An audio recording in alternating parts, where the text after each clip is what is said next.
ลาวทีวีกนาดาลาวทีวีกนาดาห่วงพัฒนาเพื่อสังคมลาว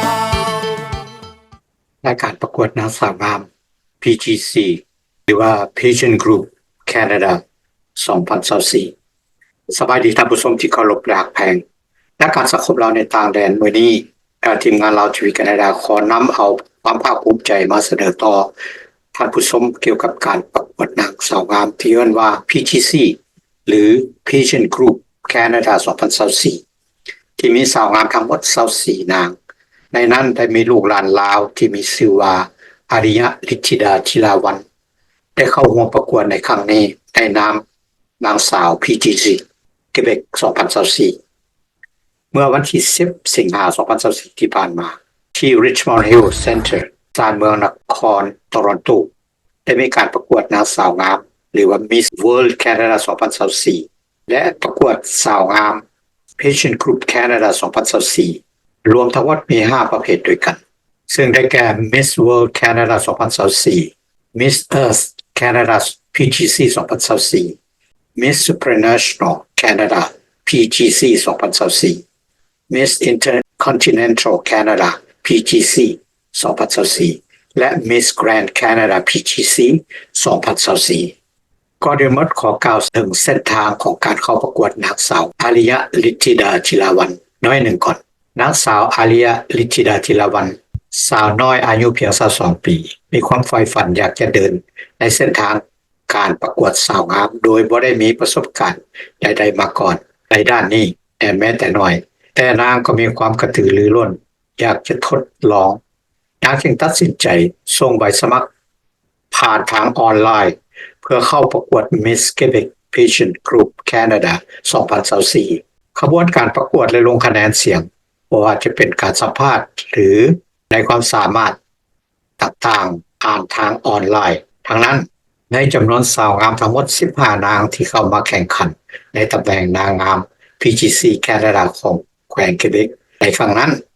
นางสาวอาริยะฤทธิดาธิลาวันก็เป็นหนึ่งเดียวเท่านั้นที่ได้รับชัยชนะเลิศได้ถูกแต่งตั้งให้เป็น Miss Quebec Pageant Group Canada 2024และเป็นตัวแทนแขวงเกเบกเดินทางต่อเพื่อเข้าประกวด Miss Canada PGC 2024ในขั้นต่อไปนี่ก็คือการเริ่มต้นที่นางสาวอาริยะฤทธิดาธิลาวันต้องต่อสู้ด้วยตัวเองทั้งหมดเพราะนางบ่มีครูสอนบ่มีทีมงานหนุนหลังและบ่มีผู้ให้คำแนะนำแต่อย่างใดแรงผลักดันที่เป็นกำลังใจให้นางมีความมุ่งมั่นเดินทางต่อก็คือกำลังใจจากครอบครัวของนางพร้อมทั้งเพื่อนๆและทุกท่านที่นครมอนทรีออลหนึ่งในนี้ก็คือทีมงานลาวทีวีแคนาดาก็ได้ให้ความสนับสนุนและเป็นกำลังใจให้นางอย่างเต็มที่และแล้วเมื่อวันที่10สิงหาคม2024ที่ Richmond Hill Center ในจำนวนนางสาวงาม24นางที่เข้าร่วมการประกวด Pageant Group Canada 2024ผ่านการแข่งขันความสามารถและทักษะในด้านต่างๆนางอาริยะฤทธิดาธิลาวันก็ได้รับตำแหน่งรองชนะเลิศอันดับที่2ในประเภท Miss Grand Canada PGC 2024ถึงนางอาริยะฤทธิดาธิลาวันจะบ่ได้สวมมงกุฎในครั้งนี้แต่นางก็ได้รับของขวัญอันล้ำค่าซึ่งเป็นการตอบสนองในความมุ่งมั่นและประสบการณ์ที่นางเก็บเกี่ยวมาได้พวกเขาไปฟังความรู้สึกของนางจากน้อยหนึ่งจะเป็นภาษาอังกฤษเนาะI'm so proud of myself for making it this far. I want to inspire the little girls to never give up. Even when you fail, get back up and never stop dreaming. Keep going, and then you will achieve your dreams one day. Thank you so much for supporting me. Thank you to my family, my community, for showing me what it is true love. I love you guys so much, and this is not the end. This is just the beginning. In my household, I learned Lao.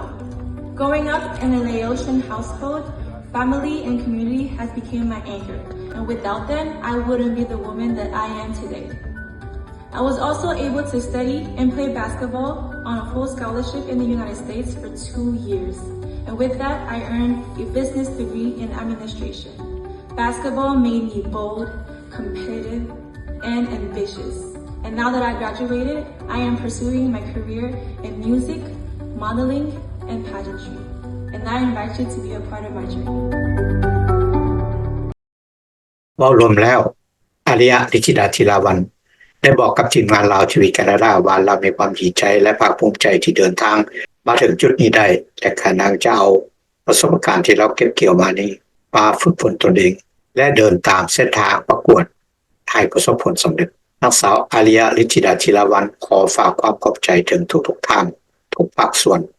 ที่เป็นกำลังใจให้นางโดยเฉพาะครอบครัวของนางพร้อมทั้งเพื่อนมิตรและทุกท่านที่เป็นกำลังใจให้นางตลอดมานี่คือความภาคภูมิใจทั้งหมดที่ทีมงานลาวทีวีแคนาดานำมาฝากท่านผู้ชมทุกท่านและเชื่อแน่ที่สุดว่าท่านผู้ชมก็คงจะภาคภูมิใจในตัวของลูกหลานลาววันนี้ขอแสดงความชื่นชมและสมเสยในความสามารถและกล้าหาญของนางอาริยะ ลิขิดา ธีรวรรณท้ายนี้ทีมงานลาวทีวีแคนาดาอีกเทื่อหนึ่งขอสรรเสริญและขออวยพรให้อาริยะ ลิขิดา ธีรวรรณที่พยายามไต่เต้าเข้าสู่วงการนางสาวงาม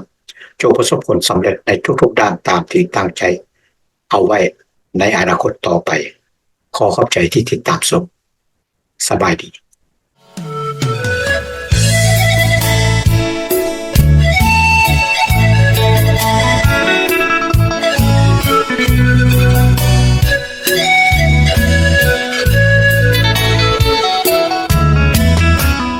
เหมือนเหือล่องไป